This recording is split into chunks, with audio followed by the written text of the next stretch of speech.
நம்முடைய வாழ்க்கையில் ஏற்படும் கஷ்டங்களை போக்க ஏதேனும் வழிகள் இருக்கிறதா என்று யோசித்து பார்த்தால் கண்டிப்பாக இருக்கும். அதாவது பிரச்சனைகளை எதிர்த்து போராடி ஜெயிப்பது. அதற்கு ஒரு குட்டி கதையை பார்ப்போம்.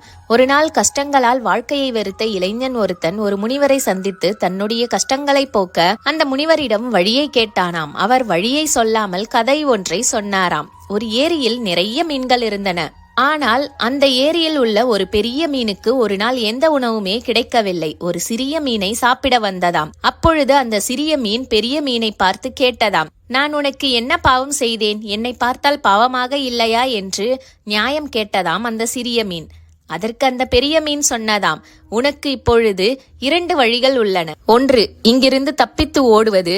அப்படி இல்லை என்றால் தோல்வியை ஒப்புக்கொண்டு என் வாய்க்குள் நீ போய்விடுவது என்று கூறி வாயை பிளந்து காட்டியதாம் அந்த பெரிய மீன். அப்பொழுது அந்த சிறிய மீன் அது வாயை திறந்ததும் கீழே கிடந்த ஒரு குச்சியை கொண்டு வந்து அதனுடைய வாயில் வாயை மூடாதபடி செய்துவிட்டதாம். இந்த கதையை சொல்லி முடித்தவுடன், இந்த கதையிலிருந்து உனக்கு என்ன புரிந்தது என்று முனிவர் கேட்டாராம் அந்த இளைஞனிடம். கஷ்டங்களை போக்க இன்னொரு வழி கூட இருக்கிறது, அதுதான் பிரச்சனைகளை எதிர்த்து போராடுவது என்று சொல்லி தன்னம்பிக்கையுடன் சென்றானாம் அந்த இளைஞன். இந்த கதையில் வருவது போலதான், கஷ்டங்களை நினைத்து கண்டு பயப்படாமல் எதிர்த்து போராட துணியும் பொழுதுதான் அதை சரி செய்ய நமக்கு 1000 வழிகள் கிடைக்கும். இதை புரிந்து கொண்டால் வாழ்க்கை மகிழ்ச்சியாக இருக்கும்.